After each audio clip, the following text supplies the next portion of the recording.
សួស្តីអ្នកទាំងអស់គ្នាឥឡូវនេះខ្ញុំបានមកដល់ខេត្តកំពង់ចាម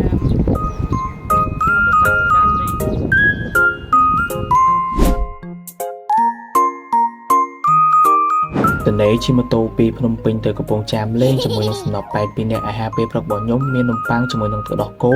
ហើយមកដល់ភ្លាមនឹងជិះតាំងពីពេញមកដើម្បីមកព្រីនឯកសារនៅខេត្តកំពង់ចាមអែមខ្លាំងមែនទែនពួកយើងក៏បានអង្គុយនៅទីតាំងកាហ្វេមួយកន្លែងដែលមើលឃើញនៅទេសភាពពីអសរកំពង់ចាមនឹងជាមួយនឹងស្ពានគីសូណាអីចឹងបងប្អូនហើយក៏បានហៅសំណប់ប៉ែត2នាក់ទៀតដែលជាមិត្តវិទ្យាល័យរបស់ខ្ញុំនិយាយពីថាយើងមកនេះយើងវិភាគសាររំលឹកអនុស្សាវរីយ៍ការយើងនៅវិទ្យាល័យជាមួយនឹងនិយាយពីមិត្តភ័ក្តិរបស់យើងអីដែរចឹងបើខ្ញុំវិញខ្ញុំនឹកឃើញអនុស្សាវរីយ៍ទាំងអស់ហ្មងដោយសារអីកាលនៅវិទ្យាល័យហ្នឹងគឺខ្ញុំជិះម៉ូតូឈឺគូដល់ពេលជិះពីពេញទៅកំពង់ចាមខ្ញុំឈឺគូគឺខ្ញុំនឹកឃើញដល់អនុស្សាវរីយ៍កាលខ្ញុំនៅវិទ្យាល័យហ្នឹងហ្មងយើងក៏បានចុះមកថតរូបទុកជាអនុស្សាវរីយ៍តពីជួបជុំនិយាយគ្នាលេងពីនេះពីនោះហើយក៏ដល់ម៉ោងបាយថ្ងៃល្មម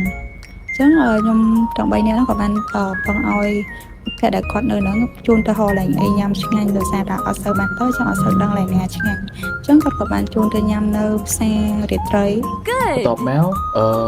គេទៅអស់គេជូនយើងមកកន្លែងញ៉ាំអីយើងក៏បានកំងម្ហូបញ៉ាំជាការធម្មតា Nice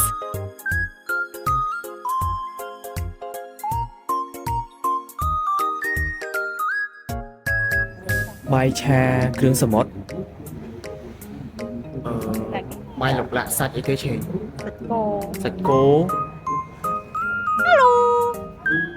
មីឆាតែអត់តន់មកឯងថានិយាយថាដែរណាទីចកោស៊ីសមីឆាឆាមីដល់ញ៉ាំពលមកហើយអរគុណជំរាបលាបាយបាយ love you